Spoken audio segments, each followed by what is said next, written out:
Kalamu yang qasimu ila salasah ismun, koma, fi'lun, wa harfun. Nah ini penggunaan tanda baca koma atau al-fasilah. Jadi ya apa ya, untuk menjeda. Nah jeda ini kan tadi fungsinya jeda yang sedikit. Penggunaannya itu ya sama seperti tadi. Di dalam sebuah pernyataan ya, pernyataan pendek yang merupakan bagian dari bacaan atau pernyataan yang panjang. Ya contohnya al-kalamu salah satu aksamin, al-kalimatu salah satu aksamin, isim, koma, fi'il, koma, huruf, koma, dan seterusnya. Itu kan pendek-pendek, isim, fi'il, huruf, tapi bagian dari satu kesatuan kalimat yang panjang atau jumlah yang susunannya panjang. Gitu ya.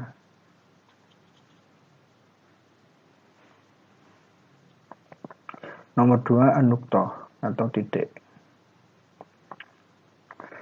Yaqifu al-qari indaha saktatan tamatan ma'astirohatin litanafus wa tudau fi nihayatil jumlah at-tammah au fi nihayatil faqrah litilalah ala tamamil makna. Titik atau nuqtah itu hendaknya si pembaca ini melakukan jeda atau henti secara sempurna. Tamah ini lawannya qasiroh. Kalau qasiroh tadi pendek jedanya, kalau ini jedanya ini ya panjang. Maksudnya titik itu sudah merupakan final dari sebuah pernyataan, dari sebuah kalimat, jumlah, dan seterusnya. Mas tirohatin litanafus, dan beserta si pembaca ini diperbolehkan untuk istirahat atau berhenti untuk mengambil nafas. Berhentinya ini itu ya bisa untuk istirahat dalam mengambil tarikan nafas. Tanda titik atau nuqtah itu ditempatkan pada akhir jumlah atau akhir pernyataan kalimat yang telah sempurna atau telah komplit kalimatnya, tidak membutuhkan koma. Kalau koma tadi kan masih perlu adanya perincian, belum final. Tapi kalau titik itu digunakan pada akhir sebuah kalimat atau pernyataan yang sudah sempurna atau final. Au fi nihayatil faqrah lidilalah ala tamamil makna, ataupun pada ujung atau akhir dari sebuah paragraf untuk menunjukkan makna yang sudah sempurna.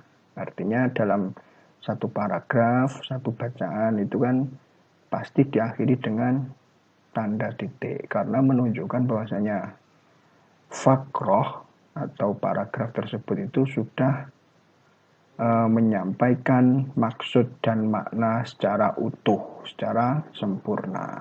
Nah itu guna atau fungsi dari tanda titik. Ini seperti itu ya, bisa difahami insya Allah. Nomor 3, tanda titik 2, an-nuqtatani tudau hadhil alamah fil mawadi at-taliyah. Tanda titik 2 itu digunakan atau alamat ini atau tanda ini digunakan pada beberapa tempat berikut.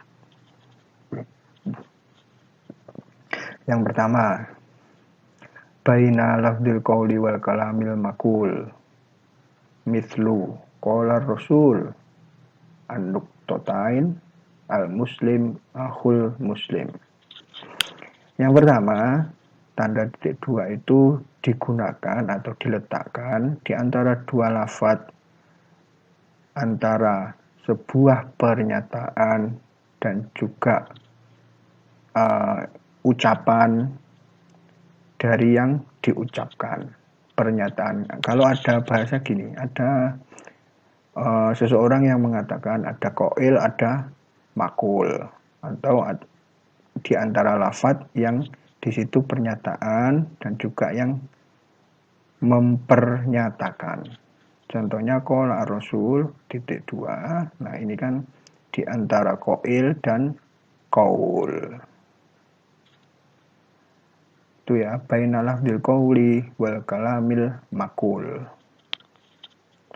Yang ketiga litaudhihil maqsum au makna kalimah.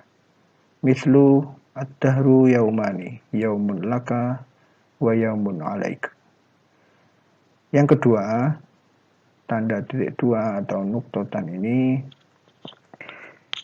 ditempatkan untuk menjelaskan pembagian sesuatu atau menjelaskan makna sebuah kalimat.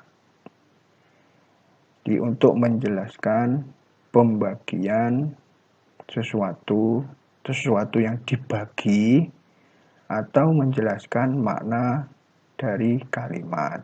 Contoh, ad-dahru yaumani. Yaumani ini kan setelah yaumani titik dua. Nah yaumani ini apa saja isinya? Atau ada 2 hari itu apa? Titik dua, yaumun laka wa yaumun alaika. Litaudhil maksum, pembagian yauman ini apa saja? Satu ini.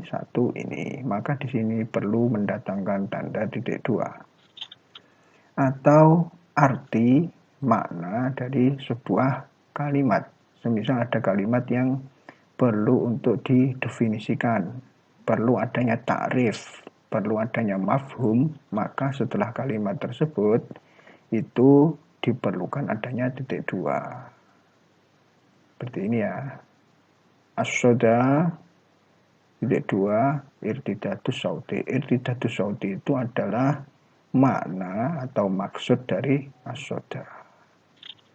Yang terakhir yaitu tanda titik koma, al-fasilah al-mangkutoh. Tuda'u bainal jumlatain takunu atsaniyah sababan lil ula au aksuhu. Mislu haramallahu riba li'annahu yazidul ghaniya ghinan wal faqira faqran. Tanda titik koma ini digunakan pada 2 jumlah atau 2 kalimat yang mana jumlah kedua itu merupakan penyebab atau menjadi sebab dari jumlah yang pertama. Au aksuhu ataupun sebaliknya, bisa juga jumlah yang pertama ini menjadi penyebab ke jumlah yang kedua. Jadi bisa sebaliknya. Intinya di sana ada hubungan sabab dan musabab. Contoh, haramallahu ar-riba li'annahu yazidul ghaniya ghinan. Allah melarang riba atau mengharamkan riba. Kemudian titik dua, titik koma. Kenapa?